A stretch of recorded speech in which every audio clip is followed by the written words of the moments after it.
In England, just before the war, one of the most important political issues was the right of women to vote.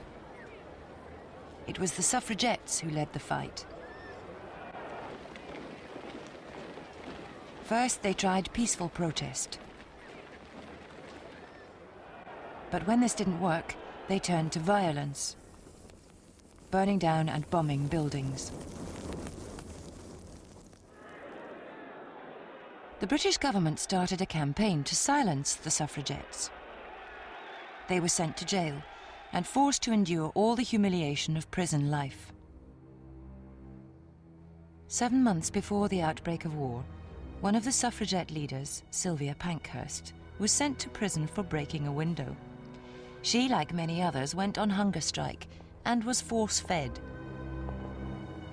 I heard footsteps approaching outside my cell. I was strangled with fear, yet alert to every sound. A crowd of wardresses filled the doorway. They flung me on my back, on the bed, and held me down firmly by shoulders and ankles. Then the doctors came stealing in. A metal instrument pressed against my gums, cutting the flesh. They were trying to get a tube down my throat. I braced myself to resist that terrible pain.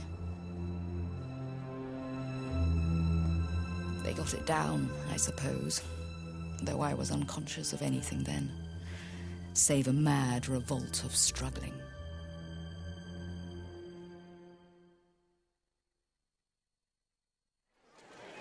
The suffragettes called off their campaign as soon as war broke out. Most women felt it was their duty to help the war effort. Oh, we don't want to lose you, but we think you ought to go. At first, they encouraged men to enlist and provided things for the troops. They collected millions of cigarettes, books, and pairs of socks.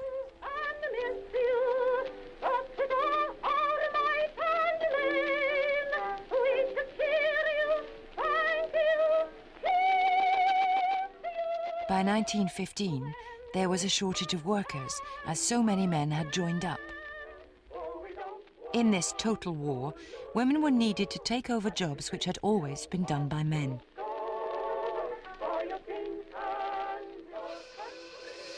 Of all the professions women took over, one of the most important was shell making.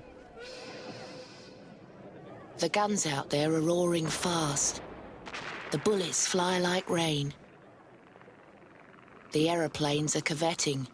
They go and come again. The bombs talk loud. The mines crash out. No trench their might withstands.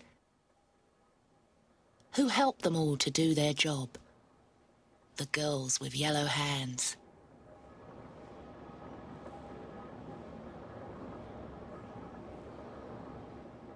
In Britain, 1 million women went to work in the munitions factories, like the Woolwich Arsenal.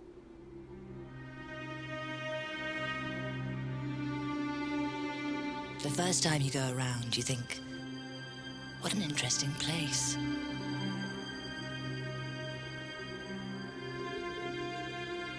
Then the evil smell becomes more noticeable. The particles of acid land on your face and make you nearly mad, feeling like pins and needles.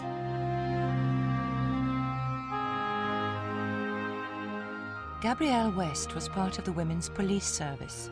Her job was to keep order inside the factories.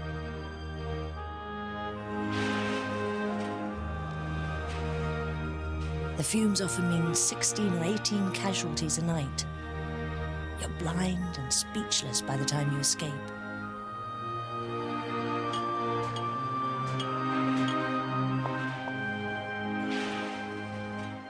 Some of the casualties weren't serious. Women cut their fingers or got grit in their eyes. But sometimes they were killed by exploding shells. What many of the women didn't realize at the time was that they were being killed slowly by the explosives. All the time they were in the factory, they were breathing in the poisonous fumes of the TNT. The first symptoms of TNT poisoning were like a common cold. But these soon got worse, as munitions worker Caroline Webb discovered. It was all bright ginger, all our front hair. And all our faces were bright yellow. They used to call us canaries.